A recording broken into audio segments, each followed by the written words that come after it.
Hello and welcome back to the Trinity Student Managed Fund podcast with me, Emanuele Roncalli di Montorio-Veronese, where I speak with leaders in the world of business, finance and technology to give our students a better insight into the careers we may wish to pursue. Today, I'm excited to sit down with Chiara Bertarelli, a recent Harvard graduate who was inspired to create a travel social media platform while exploring South America with her friends in 2023. She wanted a centralized platform to help people search, plan, book, and share their travel adventures while also connecting them with like-minded individuals.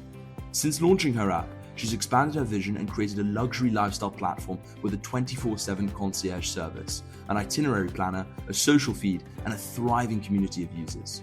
Essentially, Chiara saw a need for a better way to plan and experience daily life, and with technology experts, she built a solution that combines social connection with practical tools and luxury services. I really hope you enjoy this conversation with Chiara Bertarelli, the founder of Trotter. So welcome back to the Trinity Student Managed Fund podcast. Today, I'm delighted to welcome Chiara Bertarelli of Trotter. So Chiara, welcome. Hi, thanks for having me. Well, thank you for inviting us to your beautiful office here in London.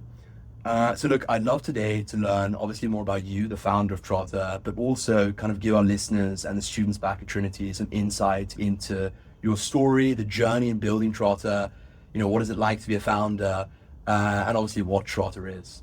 So maybe could we start with you, kind of your background and how that kind of led to founding Trotter? Yeah, of course. So, little bio on myself. I grew up in Switzerland.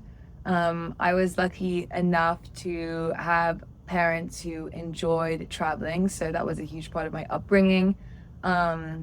And I think my love for basically discovering new places and cultures and really getting stuck into any city that I was in, either with friends or family, was a massive part of why I came up with the idea to start a sort of travel platform, which has evolved into so much more now, and I'm sure we'll talk about that.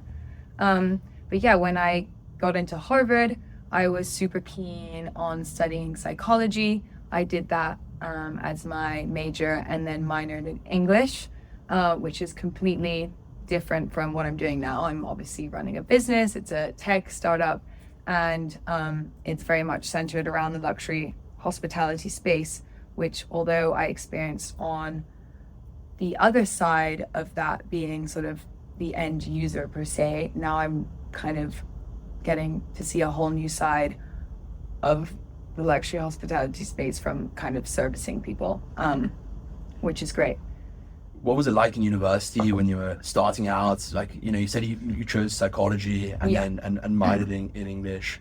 Kind of, what were your aspirations in the early years before the idea of Trotter came about? Yeah, so I was really keen on doing research. Like, I always thought that sort of conducting my own research in specifically like understanding emotion and how you recognize emotion was my introduction into psychology. I did a study in high school for my extended essay when I did the IB that was all around how depending on what cultures you grow up in, you might recognize the way that someone's face moves and therefore portrays emotion differently just because of the cultural sort of cues that people have.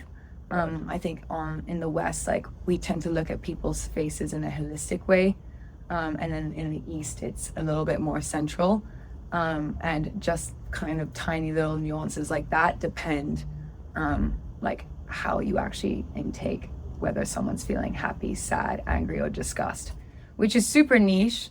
But I was sort of like, wow, you can really test anything in this day and age. And so I went into Harvard very much wanting to pursue that, which I did. And I think that was sort of why I have tried to incorporate a bit of my psychological sort of studies in Trotter. Oh, wow. And I realized that a lot of what we do in society is linked to communities of people. And that's sort of why I wanted to also embed this aspect of a social network and a community to a travel concierge, because everything that I've sort of really ever learned like as an undergrad at Harvard studying psychology, was the importance of sort of, cultures and relying on people and group psychology and the herd mentality and, all of these different sort of, I guess, psychological concepts that link back to like how we, just kind of interact with one another on a day-to-day basis and share memories and all of that jazz. And so how did kind of the moment culminate in, was it final year of university, final year of Harvard? Yeah, so I think as with most university students, there comes a time where it's like, what am I doing after this? And for a lot of people, it's quite clear and it's quite straightforward. And I think, people are fortunate enough to know what they want to do and have like a career path that is sort of set out for them. I had still no idea what I wanted to do when I was about to graduate. I'd done a couple internships sort of during my undergrad, but none of them were sort of centered or catered around starting your own thing or pursuing or like just building a startup or a company. So the idea honestly came about quite randomly while I was traveling. I was traveling through South America. I had a couple friends from Buenos Aires who I'd met through frat life at Harvard, which is a thing, and I did it. It's so fun. I wouldn't regret it or change anything. I met so many people through that. So as a result of that experience, knew a couple people who had grown up in Buenos Aires, which is where I was traveling to, and sort of leveraged my network of friends and also social media to kind of figure out what to do. It took a couple days to put an itinerary together, and honestly, it was quite a clunky process. And I just kind of had this like aha moment of, why is there not a centralized sort of travel planning, booking and connecting platform that can sort of help support all areas of, what it means to like travel with friends or discover a new place or find the it thing to do at the moment. So could you kind of give our listeners an overview and insight into how the idea of Trotter came about? Yeah, so the kind of aha moment sort of like gradually manifested itself during a planned trip to Buenos Aires. I was going to go fishing down in Tierra del Fuego to catch sea trout, which I know is super niche, but I was spending a week in Buenos Aires beforehand and I had no idea what to do.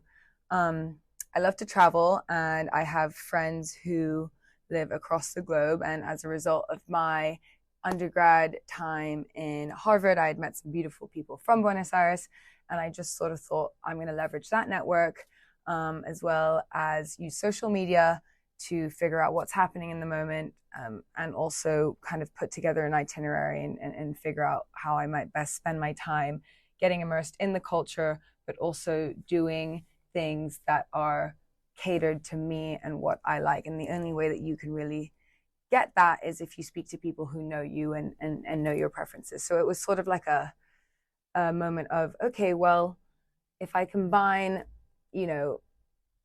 my network, socials, because you get the sort of visuals of like understanding, okay, this restaurant serves this, or like this is where you go see the dancing and the performances, and these are the best streets to walk down, and these are the shops that fit my vibe. I relied on my network of friends who currently live there, and I sort of came up with the idea of, what if we had a social network where that you share your recommendations for a place on the platform, and then you also combine the social media elements into that fact, because it gives you the visual support to understand what you're getting yourself into. So I think if you have those two components, it makes traveling a lot more easier, and you can also trust the process a little more because you know what you're getting yourself into, and the recommendations that you have are more or less catered to you. And so that's sort of how Trotter came about, was on this trip, combining, the usefulness of social media and the information that's readily available to you, but adding the additional curation of having someone within your network helping, put together a trip that they know you would like. And that's kind of like the foundation of Trotter is, a community that shares their own experiences and ones that they think other people could benefit from, and then combining it with having the logistical and operational support of a concierge, when you're trying to discover a new place. Right. And so 2.5 years in now, Mm-hmm. tell us, what were the early days like? So you're in final year of university, you're trying to put this idea together. Mm-hmm. What was that like? Yeah. Early days was, now that we have an idea, or at least like a loose idea of what it is we're trying to solve, which is sort of creating a platform that has travel planning, booking, and connecting capabilities. Like, where do we go and how do we start? I was fortunate enough to be introduced to someone who has started companies in the past, who has a extremely sort of tech-driven background, and who had the time to sort of hear me out. And so it just started with a conversation, really. You get that warm intro, you have a conversation. The reaction was positive, which I think is obviously good. And from there, I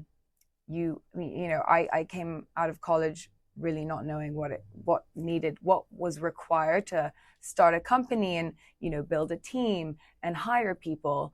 And do you need offices? Do you not need offices? Like, how much does this cost? How much does an engineer cost? So a lot of it was relying on that mentorship, doing a lot of your own research, but then also sort of kind of taking a leap of faith. And I think if you have a vision and you can clearly communicate your idea, then the more people understand and catch on to what you're trying to do, the easier it is for you. And so that's kind of what I found to be my experience. Was I knew exactly what I wanted to do, obviously with a couple caveats here and there. And then people were more willing to help me and guide me and mentor me. And then that's sort of how we started. We started, well, what's the concept? Okay, what would it, how many people do you need to build a prototype? Once we had a prototype, then it was like, okay, who do we pitch this to? And even before then, it was like, okay, well, what is this prototype? What is this company going to be called? Where is it going to be based? What kind of legal paperwork do we need to have put in place? What kind of protections do we need to have put in place? How do we, secure our IP? And what kind of domains do we need? So like it all sort of like snowballs.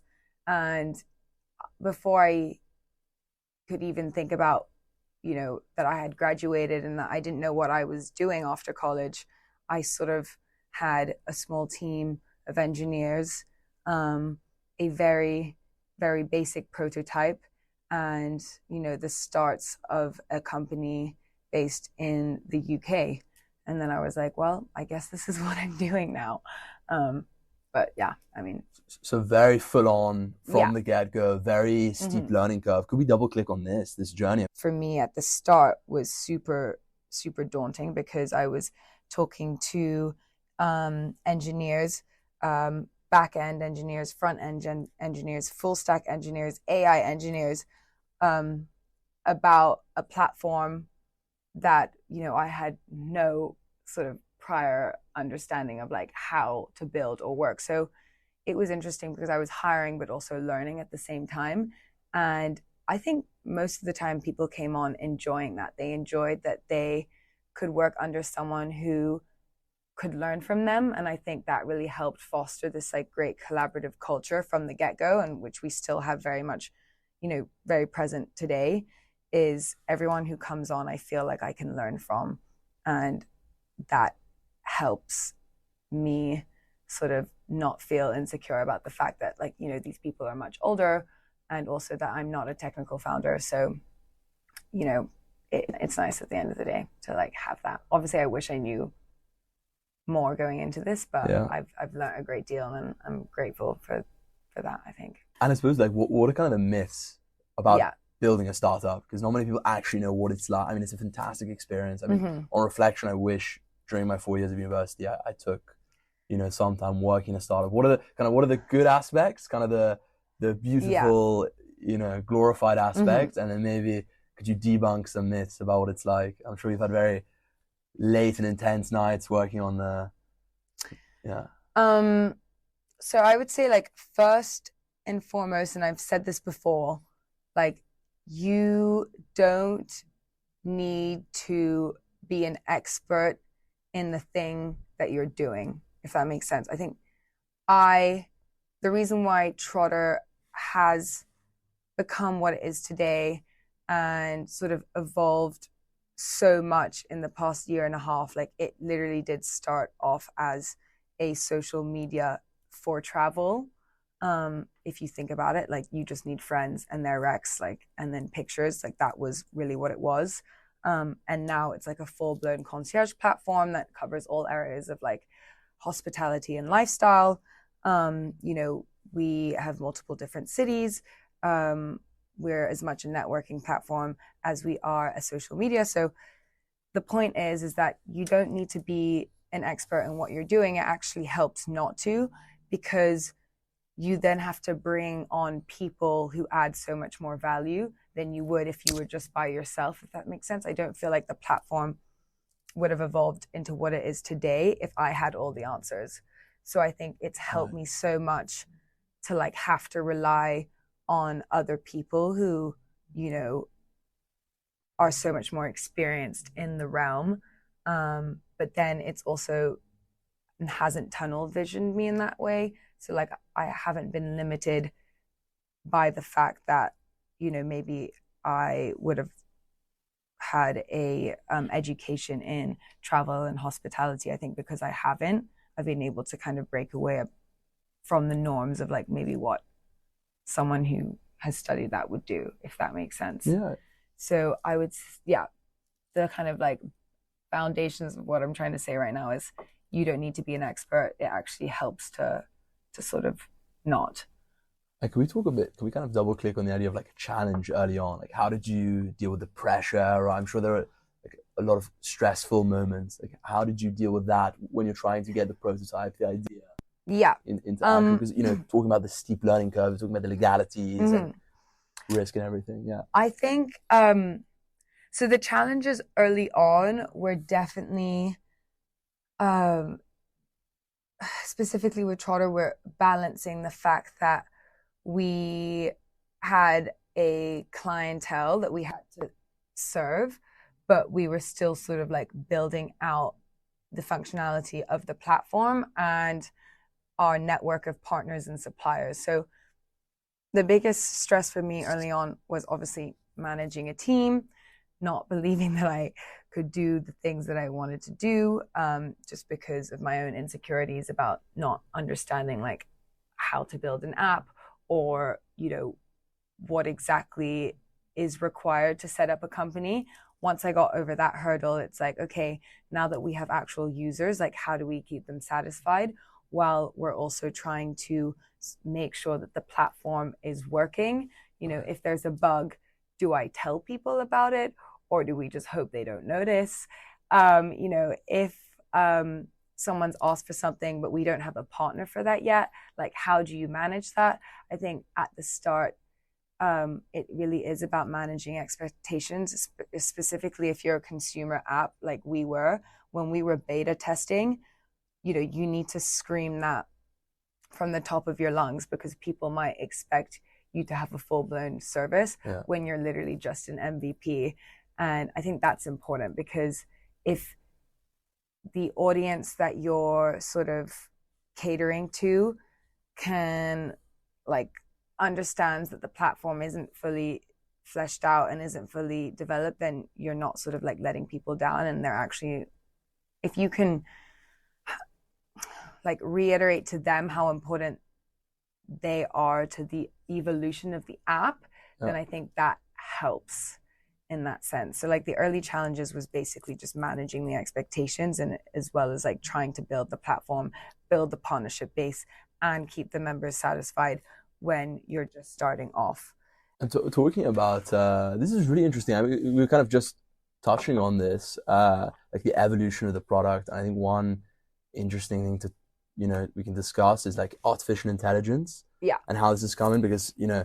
we saw Klarna recently, the fintech company, they've just completely reversed their strategy with AI. They obviously fired a lot of people to integrate AI, and now they're reversing that, hiring people. I mean, how have you, because you kind of started just after kind of ChatGPT and these models were coming out, it's like, how have you approached AI? How do you see AI coming into the startup? Yeah, our AI arc and our AI journey has been like quite convoluted and stressful, but super relevant and always in the back of our minds. So I guess to begin, when we were first thinking about this, we were like, amazing, great. We're going to use AI, something like ChatGPT, to basically kind of service our members. Like that is the goal. That will make it super efficient. A lot of the concierge companies that are out there at the moment lose most of their money or spend most of their money on the operational costs of having real people sort of man the back end. And so we hired an AI engineer, and we tried to build our own sort of like language model that would essentially kind of like pull in all the data that we fed it. That took so long and cost us so much money, and actually like didn't work the way that we wanted it to in the end. And that was a huge learning curve. So we sort of put that aside, and we also did a bit of sort of user research, and we found that most of the time people felt quite comfortable knowing that there was a real person at the end of the chat bot or chat box, so to speak, because they felt like their experience with ChatGPT when asking for recommendations was great and good, but it wasn't personalized. And so the personal touch of knowing that you could like communicate what you actually wanted to a human kind of built that trust and credibility. That being said, we definitely did not want to ignore the powers of AI. I think we understand how amazing and how useful it can be. And so what we're doing currently is we're using it to basically streamline the work of the lifestyle managers. We call them concierges, lifestyle managers. And essentially we want to make their job easier. So instead of it being one concierge per 30 members, we want to reach a ratio where it's like one concierge per 300 members. So just basically make our ability to service members a lot more efficient. And therefore, we don't need to spend as much money as we grow the membership and as we scale into hiring more lifestyle managers, because we're leveraging AI to essentially make their jobs easier and more efficient. So yeah, that's sort of where we are with AI at the moment. Is it's super useful. Don't underestimate how hard it is to build it yourself. And it's very impressive. You gave a shot and took on a... Yeah, we gave a shot. I mean, it was like a good 4 to 5 months of trying to build that. I think, we could definitely try again, and we will. You need the money, and honestly, you just need really, really, really good developers, and great developers are expensive.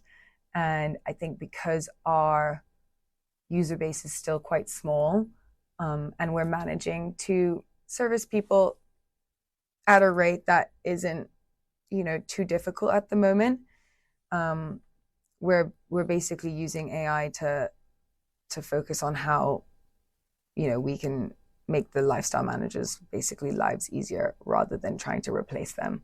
And one thing I will say specifically, if you're interested in the hospitality sort of travel world, is a lot of it is very old school at the moment. You know, people enjoy that in-person sort of touch. I mean, you go to any travel conference at the moment. I mean, I know Mimi and I, we do that a lot, and it's still business cards. It's still who do you know. When you book a restaurant anywhere, it's like, do you know like the Maître d'? You know, if you're at a hotel and you want an upgrade, like you've got to speak to someone. So I think specifically in our space, even though AI is going to play a massive important role in sort of the evolution of Trotter and the evolution of travel, you know, more generally, it still is a very like archaic kind of like, I don't know, system in that sense. Yeah. And that's, you know, and I like that because it means you still need to build the personal relationships. And everyone in the hospitality industry, like whether you're a concierge, whether you're a destination management company, whether you're an agent, like it's all people, and it's all about building your networks and helping each other out. And so in that sense, AI is really just useful for the efficiencies, I would say, at least now. I can definitely attest to that. I mean, I'm here in London for the Morgan Stanley Family Office Conference, and it's all old school. I mean, still business cards as well. Still, you know, if you want a private dinner for something, you have to do it through a physical human. That's really interesting. We're not just there yet with AI, kind of for the hospitality industry. Could we take a pivot? Could we talk about you more? Could we talk about you as a female founder? You know, how has that influenced the founding of the company, would you say? Mm-hmm. And then I'd also love to get some insight into what you're like as a leader as well for your team. Yeah, for sure. You know, we've got Mimi in here, so maybe she can attest to my leadership skills, but I'll touch on that for sure. I mean, kind of, I think the main important thing that I have had time to like reflect on as my role, like in my role as founder and as like a woman sort of in the tech space is, yes, it is a super male dominated area. But as I said before, like it doesn't really matter if you know kind of like what you're doing or what you're trying to achieve. I feel like there's nothing more impressive, or no one will take you more seriously if you're able to like properly communicate what it is that you're trying to do, and like you can make people understand that. So, you know, we had this guy Phil who used to work for us, and he's like a service designer, and he basically maps out how like the product back-end code and the designs of sort of the app kind of flow together and maps out all the different user journeys. So say we wanted to create a sign-up page, like what components are needed for that to happen on both the product and like the design and like the user experience world. And he said something to me, and he kind of was with us from the beginning, but he basically said to me, like, don't underestimate the power and the importance of sort of like explaining your mission over and over again. And I found that to be really helpful in sort of whenever I've questioned my role as a leader or as the founder or as sort of like the one running the show, is people lose faith in you or they question you when you're not communicating well and when you're not reiterating your message. And so I think he was like, I know it might be clear to you in your head, and I know sometimes, you know, it makes sense when you're sort of like writing it down on the page, but the more that you can kind of communicate the mission to everyone else and the people that you're talking to in a clear manner, like no one will doubt you and you won't doubt yourself, if that makes sense. So I think just letting everyone around you know what's in your mind is a super important fact, which isn't as obvious. So how would you inspire our fellow female listeners listening? I know my 3 youngest sisters are always tuning in. You know, they're very ambitious. How do you kind of inspire all those at university to kind of enter this very male-dominated space? Yeah, for sure. So a lot of it is, I mean, you're always going to have to try and prove something. You know, whether you have all the accreditation in the world, it doesn't really matter. Like, people will always expect you to prove yourself. And so in that front, I think you just need to crack on and be confident in your abilities and what you know, and never be afraid to ask questions and learn. I think at the start, I knew that I was entering sort of like uncharted territory, but you can't let it sort of derail what you're going after. And what I would say to anyone out there, especially young girls and especially myself, starting off at Harvard and at, you know, pursuing my undergrad in psychology, I was just sort of going through it with the mindset that I'm always going to have to prove myself. That won't change. I like that I have that pressure. But, you know, don't sort of let other people's misconceptions, like, you know, waver your self-confidence. Just have confidence. That's really important. I think if you have a deep innate feeling that what you're doing is important, or that it will help, or that it will turn into something one day, then I think it's important to follow that hunch and follow that feeling, no matter what obstacles or sort of kind of what prejudices are put on you. Like, you are your biggest critic, and I feel like I resonate with that a lot. So I want to come on to you as a leader in the startup, in Trotter, but could we kind of touch on this for 1 second? You know, the idea of advice. It's a very on-the-spot question, but you mentioned, to go back to earlier points about that mentor. Yeah. What's the best piece of advice he gave you? Be inquisitive, be curious, ask for help, ask loads of people, leverage your network. But in all of that noise, like, honestly, probably like 75% of it is not going to be helpful, or is going to confuse the, like, you know, the pot. And it's like, you'll get that remaining percent is going to be, you know, super crystal clear, and it's going to help you. And it's going to sort of better your idea and actually like resonate with you a lot more. I mean, I kind of feel like I can link this back to fundraising, where, you know, I'll get in front of investors and pitch my idea.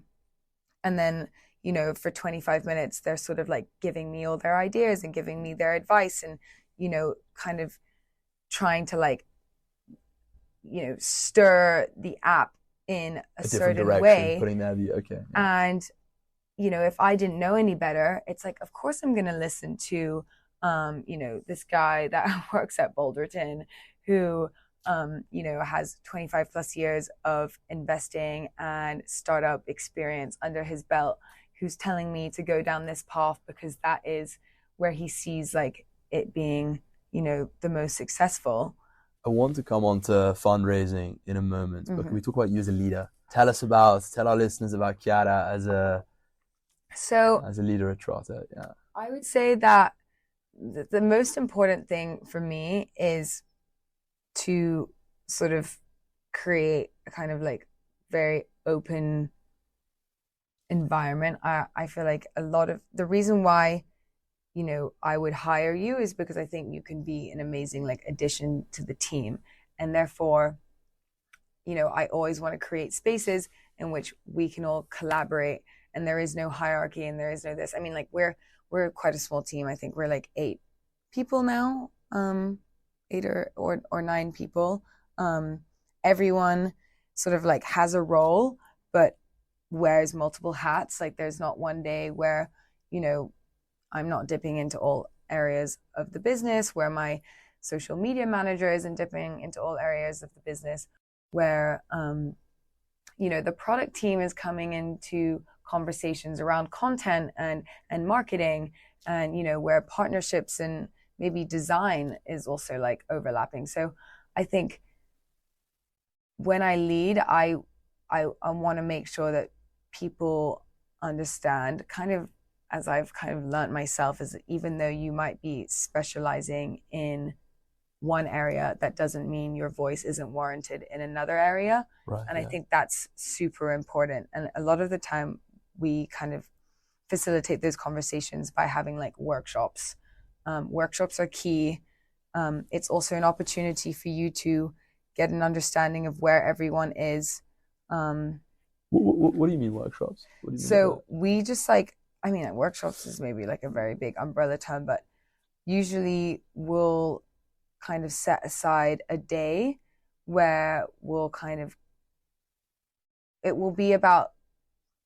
could be about sort of like throwing ideas out for the app. So it's like, okay, we've reached this point in the sort of app's life cycle. You know, we've finished a lot of like the development work that we had in store for like maybe this month. Let's plan out the next 3 months and of what we're going to do. You know, we threw out a couple ideas last time. Are there any new sort of are there any new propositions on the table? Are there any sort of paths that people feel like we should go down? Are there any it's just an opportunity for everyone to like brain dump, you know, their hopes and aspirations for the platform or ideas that they had along the way that they weren't able to raise sort of beforehand.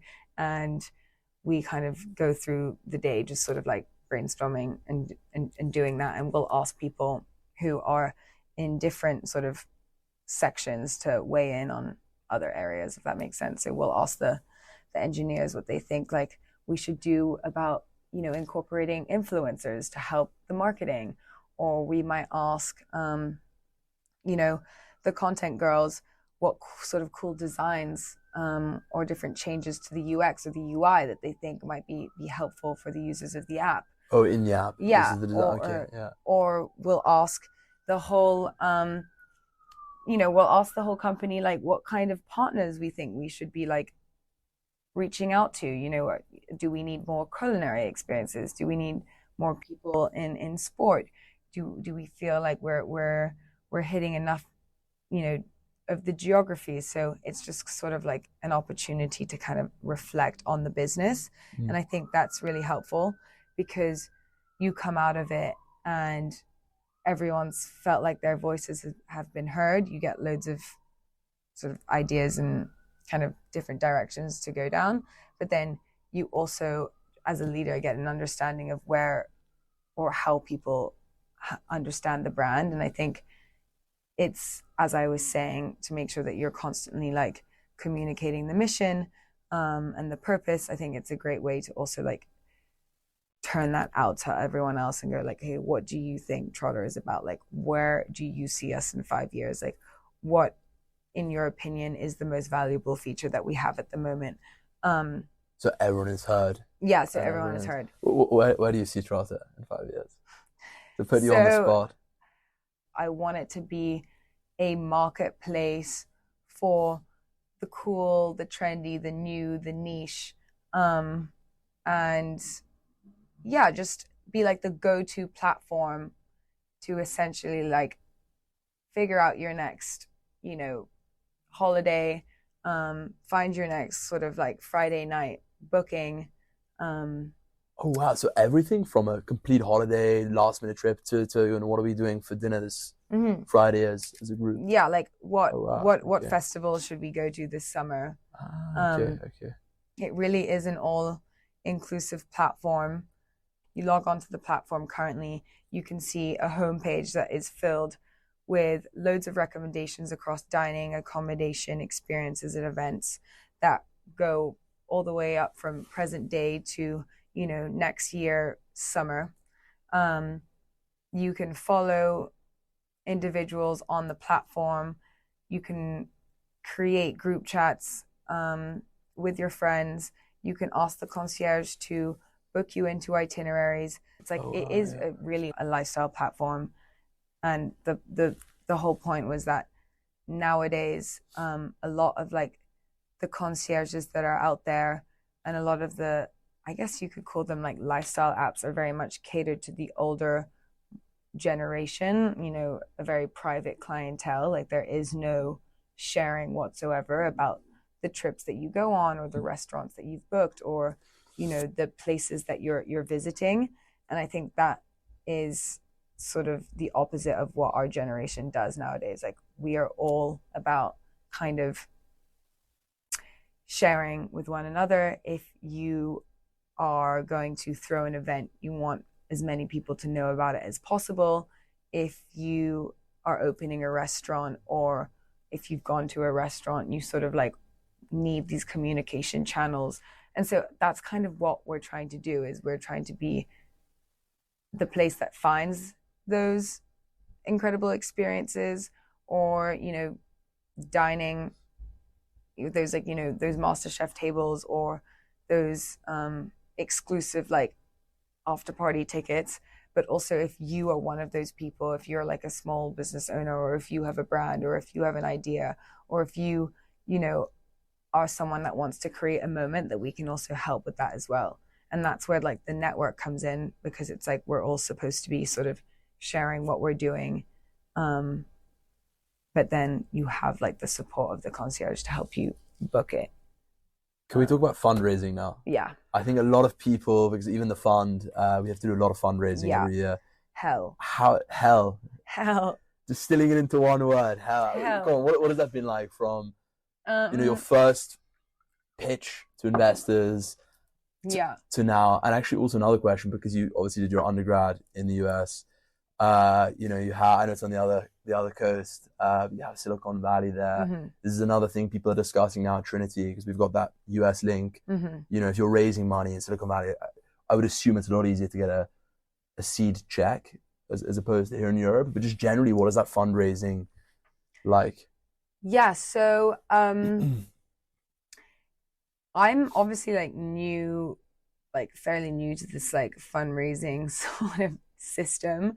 What are the tips? Give us the yeah, I mean, I'm still yet to get, you know, to get money in that sense, in the new round that I've started. So I would say I started in January of this year, trying to raise like some seed capital to essentially grow and scale the business. I mean, the product that we have at the moment is fully fleshed out. It's extremely functional. Anything that we're developing from here on out is just basically a second or third version of something that we've already got in place. So the product itself is good.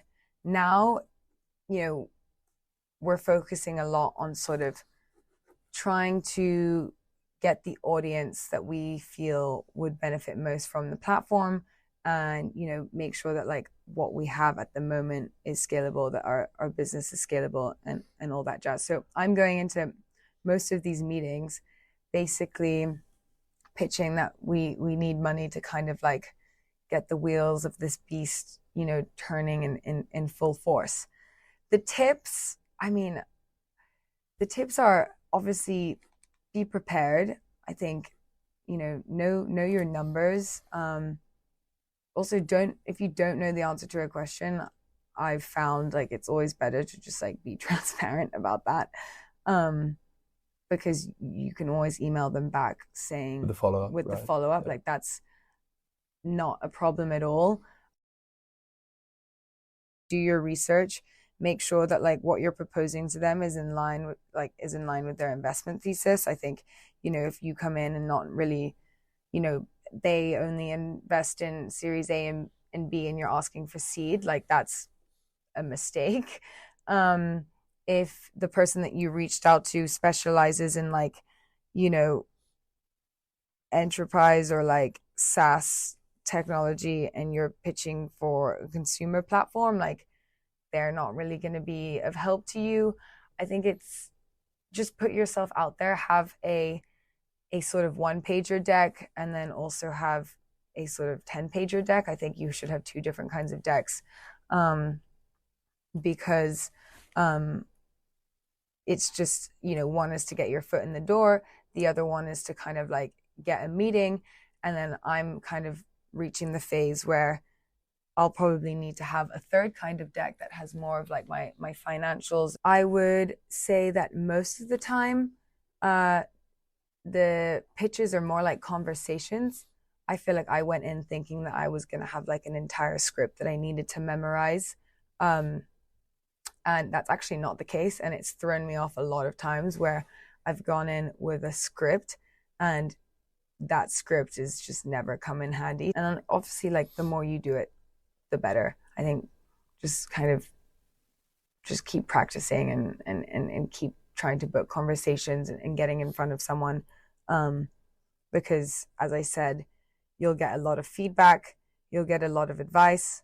Some of it will be useful, and then a lot of it will also not be. And I think that's fine. You know, I've had feedback on my my pitch deck, and it's like, if I listened to everything that everyone said, you know, my pitch would be changing like left, right, and center every single day. And the truth is that sometimes people just say stuff to say stuff and to be like, you know, to try and be helpful, but it might not actually be helpful to you. When's it coming to Dublin? Yeah, so essentially you can find us on the App Store, Trotter Concierge. If you download the app, that way, that it's pretty straightforward. You can also find us through our website, jointrotter.com, and it will direct you to the App Store through there. We also post a lot on our social media, and we do a lot of giveaways and offers where you might get the opportunity to skip the waitlist immediately, get discounted rates on your membership, or even like get a prolonged trial period, which you can sort of find on our Instagram, which I believe is Join Trotter, and our TikTok, Trotter Guides. So we've actually, because of this podcast, have a special offer on the table, which we're super excited to announce. We obviously understand that a lot of people who will be listening are college kids, and we want to make sure that you guys can access the platform quite easily. So once you sign up to the waitlist and it asks you where you heard us from, just type in Trinity and we'll know that you came through having listened to the podcast. As well, once you hit the paywall to start your membership, if you type in the promo code Trinity, you will basically get the membership for a fraction of its current price at €19.99, and you'll also get a 1 month free trial as opposed to 2 weeks before your discounted rate kicks in. So definitely sign up, give it a try. We will ask Emanuele for his Dublin recommendations, and hopefully we'll get those on the platform by the time you sign up. Not that you need the recommendations, but yeah, to anyone else. You need the recommendations. You need them. No, we actually do need them. We need them a lot. My recommendations are always the best. Perfect. Humbly. And to wrap up, what is one piece of advice you'd give to you've got a lot of wisdom and knowledge in this episode, but what's some advice you'd give to a university student? I would say, if you're passionate and you're curious and you have an idea that you believe in, then you should definitely go for it.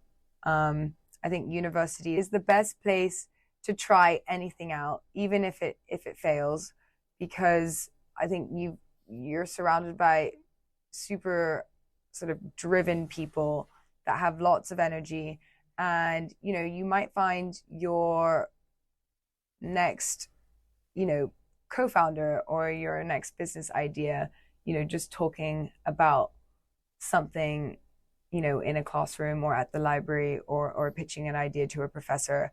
And so you also have access to a massive sort of like test group of subjects, if that makes sense. I think I wish I had started Trotter slightly before, so I could have leveraged my kind of like university circles to like test the app and test the prototype for free, because a lot of the time university students are kind of a great pool to target. Fantastic.